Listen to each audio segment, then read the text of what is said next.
Hello and welcome to a new episode of Africa Today. Rebel troops in South Sudan have completed their return to the capital Juba as part of the peace deal, days ahead of the expected arrival of other commander.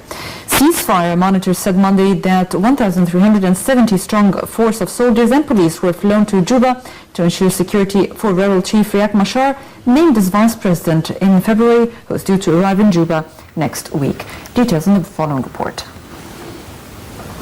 Sudan's Joint Monitoring and Evaluation Commission GMEC said rebels of the South Sudan were brought to the country's capital Juba on United Nations and chartered airplanes as required by Phase 1 of the Transitional Security Arrangements Plan. The JMEC was set up by the regional IGAD bloc to ensure a repeatedly broken and delayed August 2015 peace deal is implemented.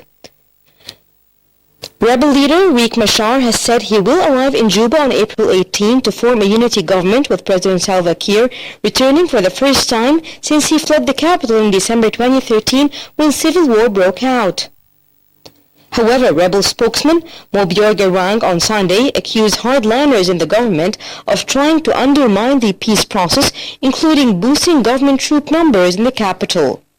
Garang said the rebels find this situation unacceptable and reserve the natural right of self-defense, but said they remain committed to the peace process. Tens of thousands have been killed in a war marked by atrocities, with over 2 million forced from their homes and over 6 million in need of emergency food aid. South Sudan is the world's youngest country, having gained its secession from Sudan in 2011. The conflict now involves multiple militia forces driven by local agendas or revenge who pay little heed to paper peace deals. JMEC chief Festus Mogae has already warned that formation of a new government will not in itself be a panacea. JMEC chief Festus Mogae has already warned that formation of a new government will not in itself be a panacea.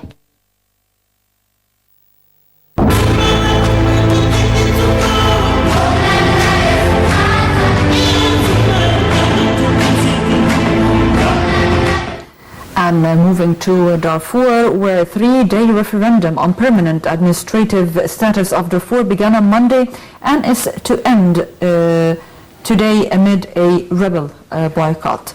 Darfur is currently divided into 5 states. Voters will decide this week whether the area should go back to being one region as it was until 1994 or to become 5 states. Details in the following report.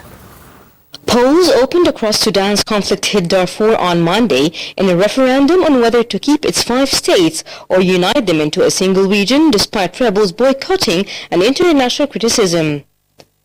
Ethnic minority rebels in Darfur have been battling forces loyal to President Omar al-Bashir, wanted for alleged war crimes in the region over claims the government was marginalizing them. The rebels have long demanded a single region, but say the vote cannot be free and fair due to ongoing unrest. The UN says heavy fighting in the Maro Mountains at the center of Darfur has forced at least 100,000 people to flee their homes since January. Khartoum has insisted the vote go ahead as it was stipulated under a peace agreement signed in Doha in 2011 with several rebel groups. The ruling National Congress Party backs the 5-state system. The United States has voiced concerns over the vote, saying that if held under current rules and conditions, a referendum on Darfur cannot be considered a credible expression of the will of the people of Darfur. Darfur was a single region until 1994, when it was divided into 3 states, with a further 2 added in 2012. The referendum takes place in 1,400 centers across the 2 localities, making up 5 states. The region of Darfur is currently divided into North Darfur, South Darfur, East Darfur, West Darfur, and Central Darfur. More than 3.5 million people registered for the referendum. Since the conflict erupted in 2003, at least 300,000 people have been killed, according to the UN, and there are some 2.5 million people living there who have had to flee their homes.